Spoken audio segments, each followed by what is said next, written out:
Thank you very much. Thank you. Today I'm honored to host President Buhari of Nigeria at the White House, right here in the beautiful Rose Garden. President Buhari, I want to thank you very much for traveling to Washington for these important discussions. It's a true pleasure to welcome you to our nation's capital. Nigeria is the largest democracy in Africa. As I conveyed to President Buhari in our discussions, the United States deeply values and appreciates Nigeria's role as a strong democratic leader in the region. The United States is currently working to expand trade and commercial ties with African nations, including Nigeria, to create jobs and wealth in all of our countries. We hope to be the economic partner of choice for nations across the continent and all around the world. And you see what's happening with respect to trade and the United States. We are being respected again. I hope all African countries and countries throughout the world that we also will be supporting you and that they will likewise support us in our bid, along with Canada and Mexico, for the 2026 World Cup. We will be watching very closely, and any help that they could give us in that bid, we would appreciate. I'm pleased that Nigeria is one of our largest trading partners in the region, and we look forward to growing our trade relationship based on the principle of fairness and reciprocity. But we give Nigeria well over $1 billion in aid every year, and we have already started talking with the president about taking down the trade barriers, very substantial barriers to the United States trading with Nigeria. So we think that we are owed that. President Buhari has also taken several steps to fight corruption and improve the Nigerian business climate. And most of all to me, and again, is ripping down those trade barriers. These measures will make it easier for Nigeria and the United States companies to invest. And we will be investing substantially in Nigeria if they can create that level playing field that we have to very much ask for and maybe demand. I especially want to thank President Buhari for Nigeria's partnership and leadership in the fight against terrorism. He's been a real leader. Nigeria was one of the first African nations to join the coalition to defeat ISIS.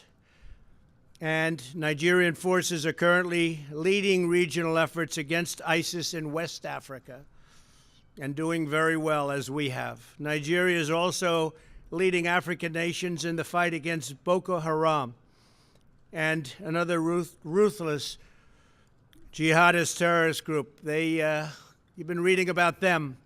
They kidnap the young girls and young women, many of whom never are seen again. It's tough stuff. This summer it was my honor to meet with two brave young women, Joy Bishara and Lydia Pogu, who were kidnapped by Boko Haram in April of 2014 at the secondary school in Nigeria. I was deeply moved by their inspiring stories of courage, resilience, and survival. They really were two amazing young women. I told Joy and Lydia, my administration is committed to combating both jihadist terrorism and the scourge of human trafficking and smuggling. In the world today, there is more human trafficking than there has ever been, if you can believe this. They use the internet better than almost anybody is able to use the internet. So think of it, in a modern world, in this world, there's more human trafficking and slavery than at any time in the history of this world. It's hard to believe. To protect Americans from these menaces, I have called on Congress to close deadly immigration loopholes that are exploited by terrorists, traffickers, and criminals. Just look at our southern border and our weak and obsolete immigration laws. They are obsolete, and they are weak, and they are pathetic. And there's no country in the world that has laws like we do. They've got to change, and they've got to change now for the safety of our country. We're also helping our Nigerian partners by facilitating intelligence, cooperation, and providing training and military equipment to Nigerian forces. For example, we recently sold Nigeria 12 U.S. 829 Super Katana aircraft. It's a great aircraft. In the first ever sale of American military equipment to Nigeria. These new aircraft will improve Nigeria's ability to target terrorists and protect civilians. Finally, we're deeply concerned by religious violence in Nigeria, including the burning of churches and the killing and persecution of Christians. It's a horrible story. We encourage Nigeria and the federal, state, and local leaders to do everything in their power to immediately secure the affected communities and to protect innocent civilians of all faiths, including Muslims and including Christians. Mr. President, thank you again for visiting the White House and being with us today. Nigeria is a valued partner and a good friend. I look forward to working closely with you to deepen our cooperation and forge an even closer partnership. The United States is committed to working alongside Nigeria as we seek a future of strength, prosperity, and peace for both of our countries. Mr. President, thank you very much. Thank you.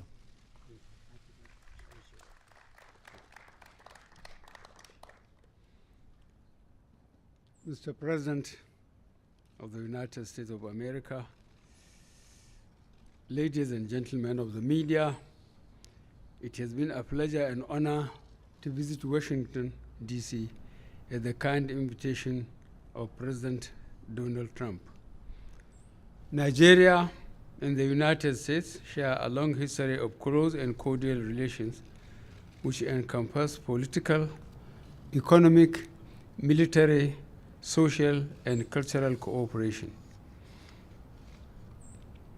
Our two countries maintain a strategic partnership for peace and security, conflict resolution, as well as the global fight against terrorism.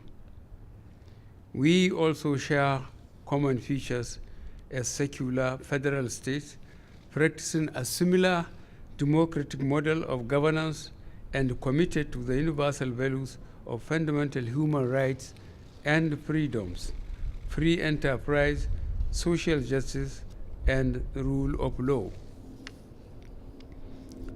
President Trump and his team and myself and the Nigerian team discussed issues related to security, trade, governance, human rights, and humanitarian crisis.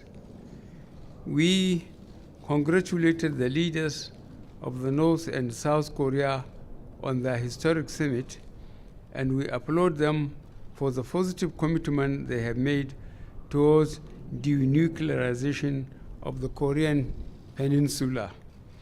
President Trump deserves a great deal of credit for his statesmanly role in transforming so dramatically the course of events in that region. We also congratulated the United States government on the important role it played in the defeat of ISIS, although some of the remnants have found their way to the Sahel region. We recognize the strong United States support in our fight against terrorism and also appreciated very much the United States agreement to sell 12 Super Tucano A-29 warplanes and weapons to Nigeria to effectively fight terrorism. To contain the spirit of insurgency in Nigeria, the federal government has adopted a multi-sectorial approach involving related government agencies to address the socio-economic and political dimensions, while the armed forces of Nigeria assist the civil authority to provide security and maintain law and order. As part of efforts to address emerging cases of insurgency in the country, the Nigerian military adopted counter-terrorism insurgency approach codenamed Operation Safe Corridor to de-radicalize, rehabilitate, and reintegrate willingly surrendered Boko Haram members into the larger society. This program is currently embarking on a number of projects, including skill acquisition centers and integrated farms comprising poultry, fish pond, and greenhouse farming, among others. A number of international partners, including the International Organization for Migration, have contributed to the success of Operation Safe Corridor. We indicated that we would appreciate whatever support we could also get from the United States. We express gratitude to the United States' support in the reconstruction and rehabilitation efforts in the northeast of Nigeria, as well as humanitarian assistance to the internally displaced persons through agencies such as the United States Agency for International Development and other international partners.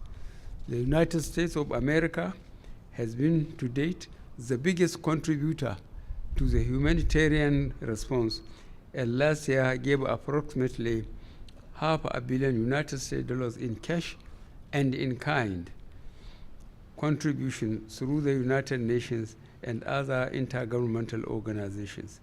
These have mainly supported protection activities, health, food assistance, and shelter. We are doing all we can to secure the release of the remaining abducted school girls from Dapchi and Chibok. In this context, we will continue to welcome United States collaboration in intelligence gathering, hostage negotiations, and information sharing.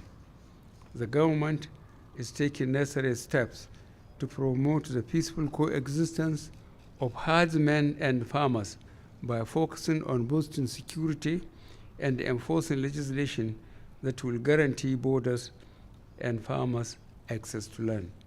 I extend sincere congratulations to President Trump and his government on the impressive performance of the United States economy under his watch.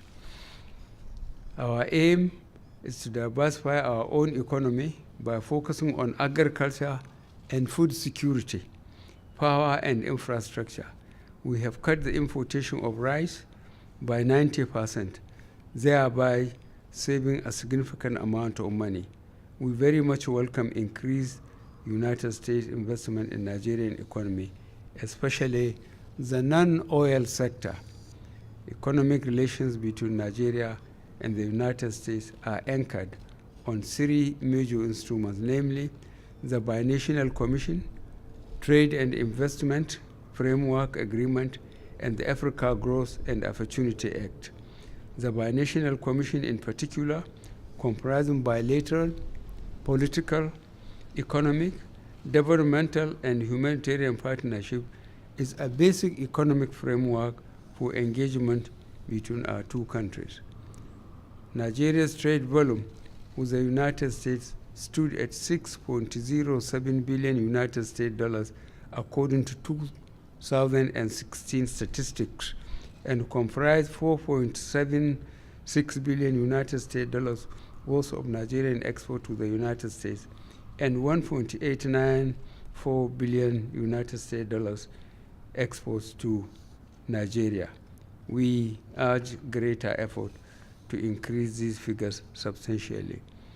We thank the United States government very much for cooperation we have received in our effort to recover stolen funds. Our two governments have put the machinery in place for their respective attorney generals to collaborate in ensuring the return to Nigeria of over 500 million United States dollars of looted funds siphoned away in banks around the world. In this connection, we congratulate the United States government on launching a Leptocracy Asset Recovery Initiative, which was spearheaded by the United States Department of Justice Asset Forfeiture and Money Laundering. We hoped that we could continue to count on United States support in this area. The government of Nigeria remains deeply committed to the principles of human rights as well as promotion and protection of people's freedom, even in the process of fighting terror. We commit to ensure that all documented cases of human rights abuses are investigated and those responsible for violation held responsible. I thank you very much for listening. Well, thank you, Mr. President. Thank you very much. Thank you, sir. Steve Miller of the Washington Times, please. Washington Times. Thank you, Steve. Thank you, Mr. President. Got a two-parter on immigration. Last week, in the Supreme Court case over your travel ban, the lawyers for the opponents said that if you would simply apologize for some of your rhetoric during the campaign, the whole case would go away. And I was wondering if you would I don't be think willing. it would, number one. And there's no reason to apologize. Our immigration laws in this country are a total disaster. They're laughed at all over the world. They're laughed at for their stupidity. And we have to have strong immigration laws. So I think if I apologize, it wouldn't make 10 cents worth of difference to them. There's nothing to apologize for. We have to have strong immigration laws to protect our country. And looking to the future, the caravan has arrived at the U.S. We've border. been watching it. We've been watching it. And I'm just wondering, in your opinion, or your estimation, what percentage of those people do you believe are deserving of asylum in the U.S.? Well, I won't get into percentages, but we are a nation of laws. We have to have borders. We don't have borders, we don't have a country. And I've been watching for weeks as the caravan came up. And you know, the Mexican laws are very tough on immigration, extremely tough. And it started out with way over 1,000 people. I guess now it's down to about 100, going all through Mexico. People don't realize what a big country Mexico is, but it came down by a lot. And now we're working on the border with the worst laws any country, no matter where you go, all over the world. They can't even believe it. And we're doing the best we can with it. But we have to have changes in Congress, and we have to have it quickly. We need a wall, number one. And you see that right now, you know, where they are, even though it's not a particularly good wall, and even though a small percentage can climb to the top, they have to be in extremely good shape. But a small percentage can climb that particular wall. We have a wall that's much more difficult. But if you didn't have that, you'd have thousands of people just pouring into our country. You got to have a wall. And we need border security. And we will have border security. As you know, we're sending many, many National Guardsmen down to the border. Most of them are already there. And that's having a big impact. But we need a change in the law. Catch and release is ridiculous. If they touch our property, if they touch our country, essentially you catch them and you release them into our country. That's not acceptable to anybody. So we need a change in the law. Mr. President, when you were sitting down in the Oval Office with President Trump, who ran on not wanting to be the policeman for the world, what kind of arguments did you make to convince him to continue a military presence for the U.S. in your country, and what arguments did you make to him? How receptive was he? I can't understand what you mean by United States presence in my country. They send a training team based on their experiences to train our officers at some of our training institutions and move to the crisis area to see how those they train are performing. I think this is one of the best things the United States could do for us to stabilize the country. And he agreed with that? I do, very much so. That's why I thank him for it. Thank you. Well, we more and more are, because it's a very fair question, we more and more are not wanting to be the policemen of the world. And we're spending tremendous amounts of money for decades on policing the world, and that shouldn't be our priority. We want to police ourselves, and we want to rebuild our country. And the president understands that, and they've come a long way. They're doing a great job. We're contributing to that job, but they have done a great job. What we do want to do, though, is open Nigeria and other countries up to trade, because we have spent over the last decade a number that's so large you wouldn't even believe it. And I think we'll be treated in a reciprocal fashion now, as of today. So I think that's going to happen. and I have great respect for the president, okay? How about Jordan Fabian? Where's Jordan? Jordan, the Hill. Thank you. Thank you. Thank you, Mr. President. I want to ask you about Iran. The Israeli Prime Minister just gave a speech very critical of their nuclear program. I want to ask if you have made up your mind to pull out of that deal, and if you do pull out of that deal, are you worried that it sends the wrong message to North Korea as you seek to enter nuclear talks with Kim Jong-un? No, I think it sends the right message. You know, in 7 years, that deal will have expired, and Iran is free to go ahead and create nuclear weapons. That's not acceptable. 7 years is tomorrow. That's not acceptable.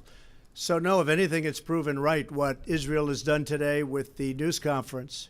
And Prime Minister Netanyahu just gave a I don't know if everybody's seen it, but I got to see a little bit of it. And that is just not an acceptable situation. And I've been saying that's happening. They're not sitting back idly. They're setting off missiles, which they say are for television purposes. I don't think so. So we'll see what happens. I'm not telling you what I'm doing, but a lot of people think they know. And on or before the 12th, we'll make a decision. That doesn't mean we won't negotiate a real agreement. You know, this is an agreement that wasn't approved by too many people. And it's a horrible agreement for the United States, including the fact, Mr. President, that we gave Iran $150 billion and $1.8 billion in cash. Nigeria would like some of that. $1.8 billion in cash and $150 billion. You know what we got? We got nothing. We got nothing. So that doesn't mean I wouldn't negotiate a new agreement. We'll see what happens. But I think, if anything, what's happening today and what's happened over the last little while and what we've learned has really shown that I've been 100% right. And President Buhari, I want to ask you, you're the first leader from sub-Saharan Africa to visit President Trump here at the White House. Did you address his reported comments from earlier this year when he reportedly used vulgar language to describe African nations? Well, I'm very careful with what the press says about others and myself. I'm not sure about the validity or whether that allegation against the president was true or not. So the best thing for me is to keep quiet. We didn't discuss it. And you do have some countries that are in very bad shape and very tough places to live in. But we didn't discuss it because the president knows me and he knows where I'm coming from, and I appreciate that. We did not discuss it. Mr. President, you can ask a question. Yes, that lady is already up. Yes. Thank you, Mr. President. My name is Juliana. Mr. President Trump, I would like to know, Nigeria is in dire need of the Tucano aircraft to tackle the problem back home. Will you be kind enough to release at least 2 before 2020 to enable the country tackle the situation in the country? And how soon will you be visiting Nigeria? Well, I would like to visit Nigeria. I'd like very much to visit Nigeria. It's an amazing country, and in certain ways, I hear from the standpoint of the beauty of a country, there's no country more beautiful. So I would like to. And the first part of your question, I couldn't hear what you were saying. Go ahead. The helicopters. Oh, helicopters. Yes. Oh, we love helicopters. He likes them more than I do. He likes buying helicopters, but he is, and they're buying a lot of helicopters. Helicopters. We want to know how soon Very you'll soon. be releasing them to the country. Yes, very soon. We're getting it approved. Part of the problem was that you weren't allowed to buy helicopters in our country, and now you are. I worked that out so that now you can buy the helicopters that you want. They weren't allowed to buy the helicopters in our country for various reasons, which frankly were not good reasons. But now they get them, and they get them very quickly, and they are the best helicopters anywhere in the world. We make the best military equipment in the world, and our friends can now buy that equipment. Mr. President? Thank you very much. Did you have a question for the president? President Trump, my questions to President Trump. Thank you. The fight against corruption is one of the major achievements that the Nigerian government has presented to the world. And the records show that United States of America is one of the major destination countries of illicit funds and assets from Nigeria. To what extent did you discuss the need to repatriate these funds back to Nigeria to fund critical infrastructure, to cut down funding for terrorism, and also to reduce illegal immigration from Nigeria to your country? Yes, we have actually discussed all of those topics at length over the last period of time. And in terms of corruption, Nigeria has a reputation, as you understand very well, for very massive corruption. I also know that the president has been able to cut that down very substantially. We talked about it. He is working on it, and they have made a lot of progress, and I think they will continue to make a lot of progress. We have a lot of people in this country, and frankly the country itself, that invests in Nigeria, so cutting down on that corruption element and a corrupt element is very important to us, and the president will be able to do that. President? President Buhari. To President Buhari, the United States import of crude oil from Nigeria has considerably gone down. Did you discuss the need for the U.S. to increase its import of crude oil from Nigeria? No, I can't tell the United States what to do. But luckily for us, we have got market for our crude oil elsewhere. But the progress made by United States in technology is certainly frightening for us that are a mono economy. I hope technology will allow them to use our crude for its quality for petrochemicals, be it light one vis-a-vis the one they are getting from shale. Thank you. I think maybe more than anything else, what we discussed today was our agricultural products going into Nigeria, which Nigeria wants, but we have certain barriers that don't allow that to happen. So for the good of our farmers, U.S. farmers, and for the good of Nigeria and all of Africa, it's very important that we are able to sell our great agricultural products into Nigeria, and that will happen, and we're going to be working on that right away. Okay? Thank you all very much. Thank you, everybody. Thank you.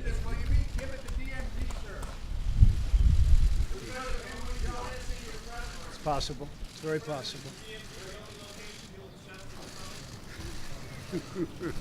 Well, it was an interesting thought, and I had that thought. We're looking at various countries, including Singapore, and we are also talking about the possibility of the DMZ, Peace House, Freedom House, and there's something that I thought was intriguing. I think that some people maybe don't like the look of that, and some people like it very much. I threw it out today as an idea. I also told President Moon, and through President Moon, we connected with North Korea. There's something that I like about it because you're there. You're actually there, where if things work out, there's a great celebration to be had on the site, not in a third-party country. So we are looking at the possibility of doing it in that location. We're also looking at various other countries, including Singapore. I will say this, the good news, everybody wants us. It has the chance to be a big event. And the United States, I was talking to John Bolton about this a little while ago.